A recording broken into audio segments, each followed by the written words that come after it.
आराम से लेंगे। ठीक, देखिए ए बी सी और डी एक चतुर्भुज है, लिखा है जिसका मध्य बिंदु पी क्यू आर एस है। ठीक है ना, तथा एसी क्या है? विकर्ण है, एसी विकर्ण है। ठीक है, देखो पी क्यू आर और एस इसका मध्य बिंदु है। मध्य बिंदु का काम क्या होता है? दो भुजाओं को दो बराबर भागों में बांटना। ये इस भुजा को दो बराबर भागों में बांटा गया, यह भुजा आधा नहीं हुआ ना। अब सिद्ध करना है आपको कि यसार जो है ये एसी के समानांतर है। कैसे है? एसी के समानांतर, तथा यसार जो है वो आधा है एसी के। ठीक है, दूसरा स्थिति दिखाना है पी क्यू बराबर है यसार के। तीसरा स्थिति दिखाना है A B C D P Q R S एक समानांतर चतुर्भुज है। समझ में आ गया? अब देखिए उत्पत्ति में देखेंगे, कहाँ में देखेंगे? उत्पत्ति में त्रिभुज ए डी है ना, ए सी डी तथा त्रिभुज एस डी आर में, ये वाले त्रिभुज और बड़े वाले त्रिभुज में देखेंगे। ठीक है, तो देखो ये वाली भुजा इस पूरे भुजा के आधार है ना, लिखा है S D half A D के क्या है? एस डी आधा है। ठीक है, तथा आर डी जो है ये डीसी के आधा है। डीसी के क्या है? आधा है, क्योंकि मध्य बिंदु है।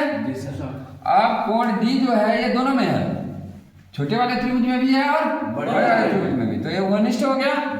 तो दोनों त्रिभुज क्या हो गए? समरूप है ना। अब समरूप त्रिभुज की संगत कोण बराबर होते हैं। संगत कोण क्या होते हैं? बराबर। तो कोण ये बराबर कोण ये और कोण ये बराबर कोण ये आपस में बराबर होंगे। यहाँ पर संगत कोण देखेंगे, यस कोण किसके बराबर होगा? ए कोण के। ठीक है, यस कोण किसके? ए कोण के, तथा ये वाला कोण किसके? आर वाला कोण सी कोण के बराबर होगा। ऐसी स्थिति में यह तब संभव है जब ये रेखा इस रेखा के समानांतर हो। कैसी हो? समानांतर हो। तो समानांतर होगा, क्लियर है। और चूंकि ए आधार, अब देखो ये भुजा इस भुजा के आधार, ये भुजा इस भुजा के आधार, इसलिए ये वाली भुजा भी का आधा ये वाली भुजा होगी। समझ में आ गया? अब हाफ भी समझ में आ गया और समानांतर हो गया। ठीक है, इसी प्रकार से हम इस त्रिभुज और इस त्रिभुज यानी पी क्यू बी और ए है ना बी सी की बात करेंगे, तो दोनों आपस में क्या होंगे? समरूप होंगे। और समरूप होंगे तो इनकी भुजाएं क्या होंगी? संगत कोण बराबर होंगे। और ये मध्य बिंदु है, इसलिए इसको दो बराबर भागों में बांट रहा है। ऐसी स्थिति में पी क्यू क्या होगा? एसी का आधा भी होगा और क्या हो गया? समानांतर भी हो गया। ठीक है, ये भी समानांतर है और आधा है, और ये भी समानांतर है और आधा है। तो यस आर के क्यों? क्योंकि देखो पी क्यू समानांतर है किसके? एसी के, और है ना यस आर भी किसके समानांतर है? एसी के। जब एसी के समानांतर ए भी है और ये भी है, दोनों आपस में समानांतर नहीं हो जाएंगे? है ना, तब ये समानांतर हो गया। और दूसरी बात पी क्यू क्या है? एसी के आधा है, तथा यस आर भी एसी के आधा है, तो पी क्यू और यस आर आपस में बराबर होंगे? नहीं होंगे?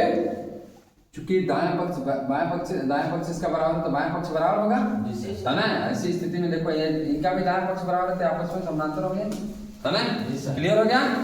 और चूंकि समानांतर चतुर्भुज की आमने सामने की भुजाएं बराबर होती हैं, तो ये देखो ये भुजा इस भुजा के बराबर है, इसी प्रकार से ये भुजा इस भुजा के बराबर होगी।